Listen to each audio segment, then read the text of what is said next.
Most of us think we have a pretty good handle on the French Revolution, right?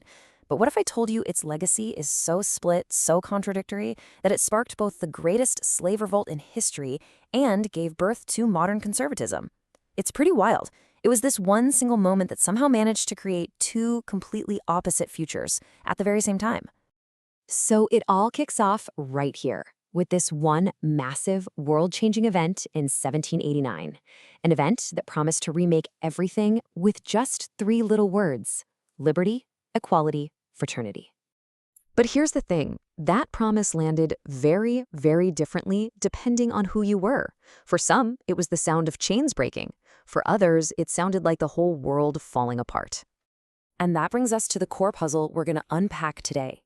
How on earth did the exact same set of ideas, liberty for all, equality for all, lead to a massive, successful slave rebellion on one side of the Atlantic, while at the same time creating a powerful intellectual movement dead set on preserving tradition and monarchy on the other?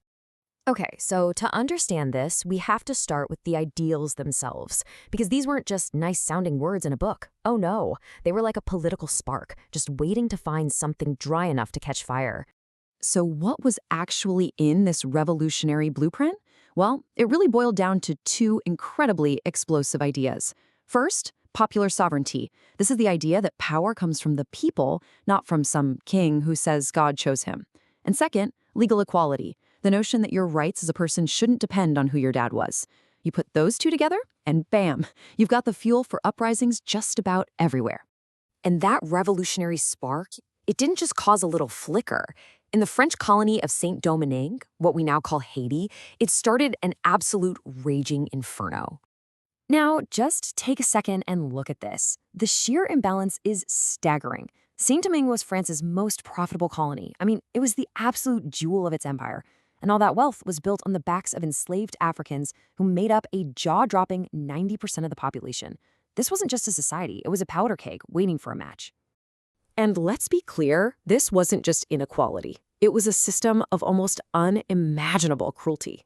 The plantation owners had calculated that it was literally cheaper to work people to death and just buy new laborers from Africa than to provide the basic conditions to keep them alive. So you can imagine what happened when ships started arriving with news from France about liberty and equality. And into this firestorm steps one of the most remarkable figures in all of history, Toussaint Louverture. He was a formerly enslaved man who rose up to become a brilliant general, a political genius, and the leader of this entire rebellion. He looked at what France was saying, and then he looked at the reality in the colonies, and he saw the blatant hypocrisy. And this right here really shows you what a master strategist he was. Louverture wasn't just a fighter, he was playing chess while everyone else was playing checkers. At first, he actually allied with Spain to fight against the French. But then, and this is brilliant, in 1794, the revolutionary government in France abolished slavery, mostly to try and win the rebels over. Louverture saw his chance, switched sides, and joined the French to kick the Spanish and the British right off the island. But then, the story takes a tragic turn when Napoleon Bonaparte seizes power. He wanted to restore the old, hyper-profitable system, which meant bringing back slavery. He tricked Louverture, had him arrested, and shipped him to a freezing prison in the French mountains, where he eventually died. But Napoleon made a huge mistake. He thought he could stop the idea of freedom just by getting rid of one man. He was wrong. Louverture's top lieutenant, a man named Jean-Jacques Dessalines, took command and kept the fight going. And in 1804, they did the impossible. Haiti declared its independence. This was a seismic event for the whole world. It was the first successful slave revolt in history, and it created the very first Black-led republic.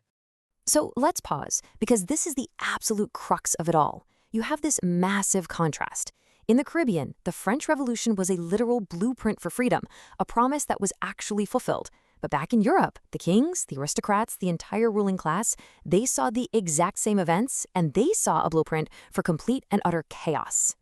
And that absolute terror among the elites, it sparked an immediate and really powerful counterreaction. If this revolution was a contagious fire, you better believe they were going to build an intellectual firewall to stop it in its tracks. The main architect of this firewall was an Irish-English writer named Edmund Burke. He argued that you can't just tear down society and try to rebuild it from scratch based on some abstract ideas about rights. He said society is a delicate, organic thing, held together by tradition, by institutions built over centuries, and he predicted, before it even happened, that all this radical change in France would inevitably lead to anarchy and bloodshed. And when the Reign of Terror kicked off, he looked like a prophet. But some people thought Burke didn't even go far enough. Thinkers like Joseph de Maistre were even more extreme. He looked at the revolution and basically said, see, this is what happens when you listen to philosophers and put your faith in human reason. For him, the whole Enlightenment was a disaster. The only real solution was to go all the way back to the old order, absolute monarchs ruling by the divine right of God, period. So this is what it all boils down to, really. Two completely opposed, totally competing legacies, born from the exact same event. And you can see this split perfectly laid out here. You've got Toussaint Louverture on one end, taking those revolutionary ideals and using them to win freedom. You have people like Thomas Jefferson, who kind of cheered for the revolution at first, but then got horrified when it became so violent.